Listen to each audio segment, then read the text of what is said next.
Assalamualaikum warahmatullahi wabarakatuh. Izinkan kami membacakan pernyataan sikap keprihatinan terhadap bangsa atas runtuhnya nilai-nilai demokrasi. Banda Aceh, 5 Februari 2024.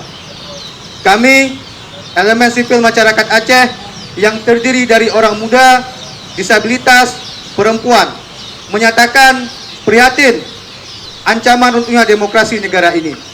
Perilaku koruptif dan manipulatif yang dipertontonkan penguasa dan politisi negeri menjelang pemilu 2024. Kami menyatakan bergabung bersama tokoh-tokoh bangsa, para akademisi dan kawan-kawan di seluruh Indonesia, dan kami menyatakan sikap kami sebagai berikut.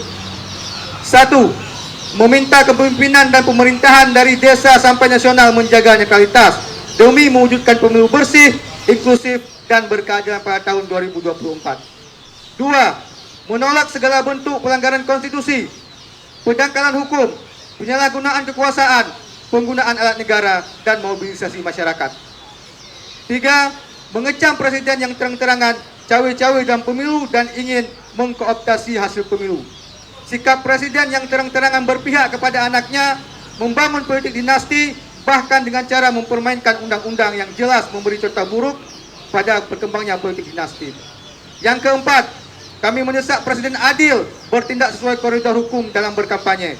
Walaupun Presiden berhak berkampanye untuk salah satu calon berdasarkan undang-undang, penggunaan kekuasaan serta sumber daya serta aparatur negara untuk memenangkan calon yang didukung Presiden adalah pengkhianatan pada demokrasi. 5. Kami menuntut profesionalisme dan keterbukaan semua lembaga penyelenggara pemilu untuk memastikan pemilu yang adil, terbuka, dan damai. 6. Menyuruhkan gerakan besar-besaran pemantauan pemilu oleh berbagai elemen masyarakat, pengumpulan dan pendokumentasian berbagai peristiwa kecurangan, dan sekaligus pelaporan pelanggaran serta pengawalan melalui proses hukum negara demokrasi. Kami yang menyatakan sikap komunitas muda, disabilitas dan perempuan dan komunitas perempuan Aceh. Terima kasih. Assalamualaikum warahmatullahi wabarakatuh.